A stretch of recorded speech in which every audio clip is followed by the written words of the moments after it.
விளைஞ்சிருக்கும் என் வெத்தலை கொடி அட வளைஞ்சிருக்கும் ஒரு சன்னல் வெடி தோட்டா ஒரு கண்ணால தொலைஞ்ச ஒரு பொண்ணால வாக்கா இந்த வம்பால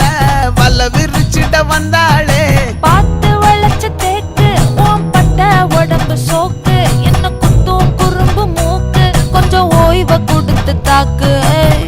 என்னடி